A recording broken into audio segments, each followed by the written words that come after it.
எல்லாரும் பிரியாணி சாப்பிட ஓடியாங்க பம்பு செட்டுக்கு வருங்க.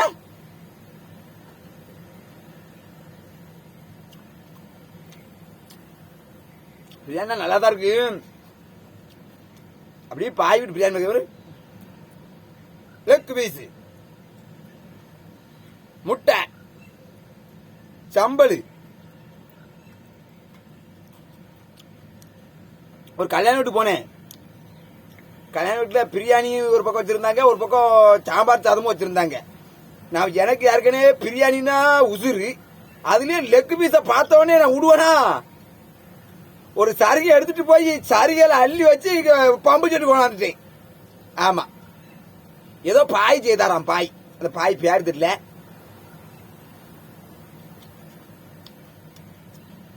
இத பார்த்த உடனே அப்படி நாக்கு ஊறுதே. பாரு, அப்படி ஒரு டேஸ்ட் வேற லெவலா இருக்கு. கல்யாண வீட்டுக்காரன் அந்த மாஸ்டர் யாருன்னு தெரியல, ஆனா கல்யாண வீட்டுக்கு செஞ்ச அந்த மாஸ்டர் பாய் போல நல்லா அருமையா செஞ்சிருக்காரு.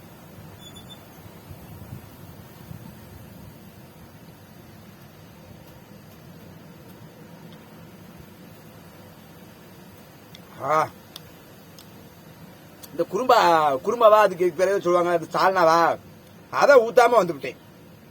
இந்த இதை எல்லாம் அள்ளி வச்சேன் சரியில்ல. ஆனா இதை மட்டும் அள்ளி, அந்த குருமா மட்டும் ஊத்துறதுக்கு கவர் கிடைக்கல. கவர் மட்டும் கிடைச்சதுன்னா தூக்கி அள்ளி ஊத்திட்டு வந்திருப்பேன். அது சிக்கன் கறி, சிக்கன் அந்த எலும்புலாம் போட்டு வச்சிருந்தாங்களே. ஆமா, அங்க சாப்பிட ரொம்ப சாப்பிட முடியல. அதான் கவர் எடுத்து ஒரு அண்ணன் சொன்ன, ஒரு அண்ணன் அள்ளி தந்துட்டாரு, எனக்கு மூட்டோட அள்ளி தந்துட்டாரு.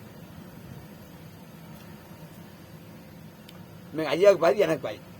உங்களுக்கு என்ன வாங்க பம்பு செட்டுக்கு கல்யாண வீட்டுக்கு போனீங்க. ஒரு கல்யாண வீடு, அந்த மாப்பிள்ளை பேர் மறந்துட்டேனே. சரி, மறந்துட்டேன். கவர் வச்சாச்சு, மொய் வச்சாச்சு. ஆனா பிரியாணினா கம்மா பிரியாணி, பாய் பிரியாணி தான்.